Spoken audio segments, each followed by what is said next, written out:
Hello, today I'm going to talk all about boredom. Now, boredom seems like such a weird, mundane thing to talk about spiritually, but it actually has large implications. Before I get started, my name is Farron, and I started this channel to share everything I know.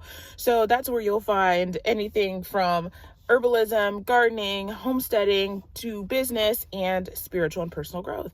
And today's topic is going to be boredom. Boredom was an emotion that I was surprised that I had in my life. It's one of those things that I was looking at the overall aspects of my life and going, what is going on? Like, I am just so grossly unhappy. And at the root of it all, it was like, I am bored. And that was so strange because I had a lot to do. I was actually very overwhelmed in a lot of senses. So how is it that I could be bored and overwhelmed at the same time? Well, boredom is actually not, the state of not having anything to do. It's the state of not having anything worthwhile to do. And while that seems like a small differentiation, it actually is very large, because when you're looking at your life and you're going, I'm overwhelmed, but I'm bored, it's I'm not able, or maybe I feel I'm unable to do the things that I actually want to do. And so the key to boredom is allowing yourself to do the things that you want to do. Now, at first, that's going to seem impossible to some of us, because it's going to be like, well, I want $1 million. Can't do that. I want to have this house, but I can't do that. For me, it's like, I want to have this homestead, but that's not something I can really work on in this moment. And what I found is, by listening to myself and really allowing my brain to go to the places that it wanted to go, that sparked joy or curiosity that I always push down, because I'm like, I always have something greater to tackle. I always have something else to do.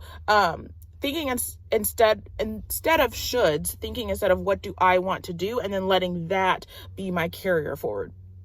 So there were passages of my brain that I'd be like, no, you cannot zone out. But I'm like, you know what? You can go ahead and zone out. There are also little things that you overlook. Like, I want to start putting puzzles together. And then your inner dialogue starts going, well, you always pick up hobbies and put them down. Well, you always start stuff and don't stop. Also, you should be saving money. You can't do that. And allowing my desires to speak and say, no, if we want to do puzzles, we'll go to Walmart and we'll go pick out a puzzle. If there's not a puzzle there, or if something else sidetracks me and says, oh, I'd rather do this instead, then I'll allow myself to do that instead. If I want to sit and daydream for an hour or two, I will do that. If I don't want to do the dishes right now, I'll leave it, because the dishes are always going to be there. And so by doing that, by doing the things that I want to do, not doing the things I don't want to do, or doing the things that you want to do when you want to do them, and not forcing yourself to do something because you should or because other people said so, that kind of tackles boredom. Because you'll find whenever you start to get into that slump, which comes around every once in a while, you can ask yourself again, what's going on?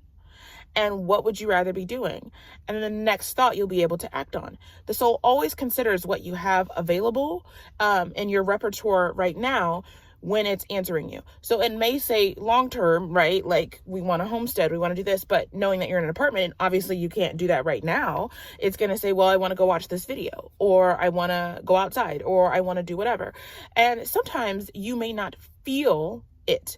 That was a hurdle that I found hard to overcome for a while, because I am a big into feeling my emotions. That doesn't feel exciting, but it's the thing that keeps popping up in my mind. And I find by going in that direction, I usually find out why it pops up, and that I was actually excited about it. I just had a large barrier. So for instance, if there was this one store, it was a sports store that I wanted to go to, and I was like, I don't really want to go there. Like, what are you talking about?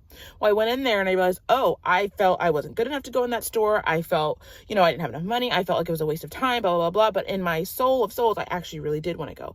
So sometimes when you don't know what to do, the thing that pops up or keeps circulating, I will go and move in that direction. And then from there, I kind of find my footing. I hope this helps. Have a great day.